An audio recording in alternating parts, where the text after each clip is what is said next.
Welcome to the segment where I bash Marvel for one of their biggest weaknesses, the bad guy.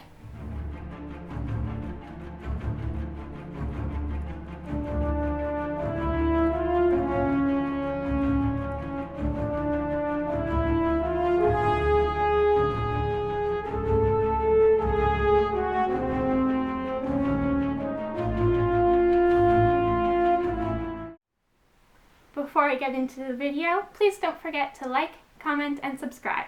And share this video with all of your nerdy friends. Also, stay tuned till the end for my question of the day. This is the series where I look at characters from Marvel movies and determine whether they are villains or merely victims. Let me explain what I mean by that. First, let's look at how I describe a villain.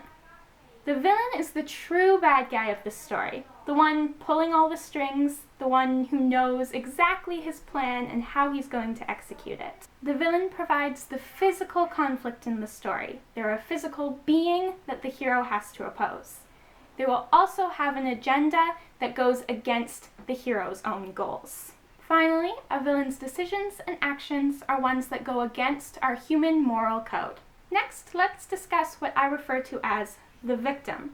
This character is not in control, or at very least not entirely. There are some things happening that are outside of their control. Someone else is controlling them.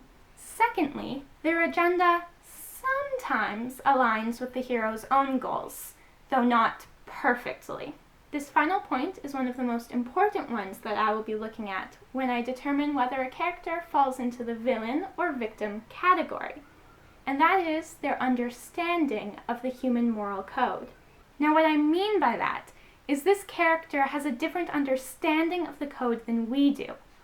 Everyone would agree that it's not okay to murder someone, but this character might think it's okay to murder someone if it is for the greater good of humanity. A final thing that I will be looking at very briefly is the antagonistic force. Now, this is, as its name suggests, not something physical. This isn't the physical villain that the hero will fight.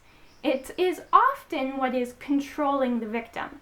The antagonistic force may be a human controlling the victim, but it could also be the victim's own understanding of the human moral code, which then becomes the antagonistic force. What I hope to achieve with this series is provide some insight as to why so many villains in the Marvel Universe are so disappointing, and hopefully shed a new light on some villains that I truly consider to be victims.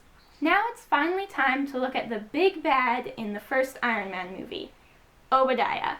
First of all, what a horrible name. Secondly, let's consider whether he is villain or victim. Obadiah clearly presents a physical opposition for Tony to fight. He's also the one pulling all the strings, as we see with him planning the terrorists to kidnap and kill Tony, as well as later kicking Tony out of his own company. His agenda also goes against Tony's, but we don't really understand why. We have no idea what his motives and goals are, other than a vague understanding of his being jealous of Tony, but no solid reasonings. Because the audience gets no insight as to what his goals are, his character falls flat and becomes the boring villain that we see. Finally, his actions do go against the human moral code, as in he tries to kill multiple people, and most notably Tony, but without any solid reasoning, and we get no clue as to what his understanding of the code is. Because of all of these reasons, Obadiah clearly falls under the villain category. He's also not a particularly strong villain. He's a boring one. And finally, here's my question of the day for all of you. Who's a character you would hope to see featured in this segment? Don't forget to like, comment, subscribe, and share this video. Thank you for watching. Don't you say it left. Come on!